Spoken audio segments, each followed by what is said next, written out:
উৎপাদন হয় সেই ভোলার মানুষ কেন গ্যাস পাবে না?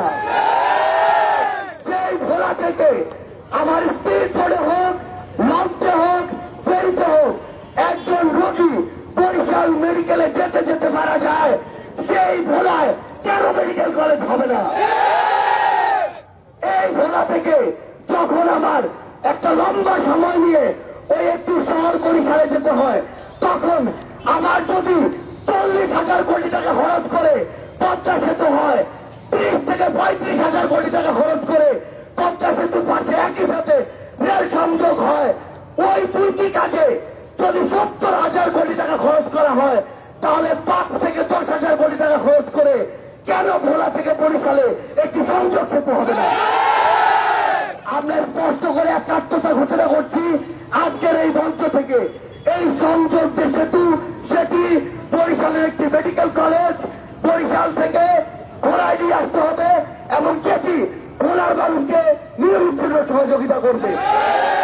এবং এই যে ভোলার গ্যাস সেটি যেন সিন্ডিকেট করে শুধু ব্যবসা করার জন্য ভোলা থেকে কেউ রক্ত চোষার মতো নিয়ে না যেতে পারে সেই ব্যবস্থা করতে হবে। আমার এই ভোলার সহযোদ্ধারা আমাদেরকে বলেছে, যারা আমার এই জসিম ভাই সহ আমার অসংখ্য ভাইকে রক্তাক্ত করেছে তাদেরকে বিচারের আওতায় নিয়ে আসতে হবে। ওই সময় যে এসপি এবং তার সাথে যে অফিসার কনস্টেবলরা আমার ভাইদের উপরে নির্বিচারে গুলি চালিয়েছে, তাদের শাস্তি যেন শুধুমাত্র বদলি না হয়।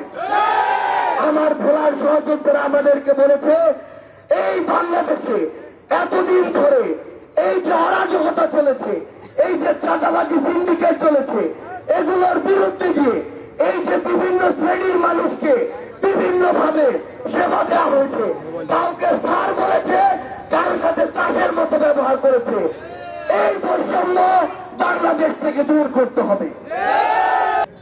আমাদের মনে হয়েছে যে এতদিন আমরা এই বাংলাদেশের রাজনীতিতে এমন একটি ধারা দেখেছি, যেই ধারায় শুধুমাত্র যখন ভোটের প্রয়োজন হতো তখনই অনেকে জননেতা সেজে জনগণের কাছে আসত, কিন্তু বিগত 16 বছরে খুনি হাসিনা সেই ভোটের প্রয়োজনীয়তাও রাখেননি। তাই কোন নেতাকে জনগণের কাছে আসতে হয়নি। কিন্তু আমরা মনে করি এই অভ্যুত্থানে আমরা ঐক্যবদ্ধ ভাবে হাতে হাত রেখে কাঁধে কাঁধ মিলিয়ে লড়াই করে স্বৈরাচারী খুনি হাসিনাকে দেশ ছাড়া করেছি। আমরা ঐক্যবদ্ধ ভাবে এদেশের প্রাচীন বিরোধী সকল দলের মতের ধর্মের বয়সের শ্রেণীর মানুষ একসাথে লড়াই করেছি। তাই এটা আমাদের দায়বদ্ধতা, এই দেশের প্রত্যেকটি প্রান্তে, হোক কোন দ্বীপ, হোক কোন একটি দেশের সর্বশেষের জেলা, সেখানে গিয়ে সেই জেলার সাধারণ মানুষের কথা শোনা এবং সে অনুযায়ী আগামীর বাংলাদেশের কাজগুলো করা আমাদের সবচেয়ে বড় দায়িত্ব।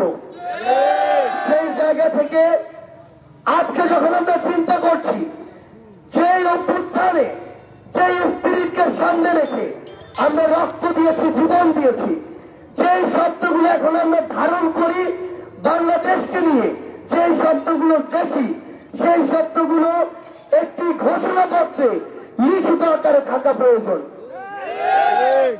আমরা মনে করি ওই ঢাকা শহর থেকে দূরত্ব কখনো প্রায়োরিটি নির্ধারণ করতে পারে না। প্রায়োরিটি নির্ধারণ করবে কার কতটুকু ত্যাগ আছে। সেই ত্যাগে প্রথম সারির বাংলাদেশের একটি জেলা হচ্ছে বীরের জেলা এই ভোলা।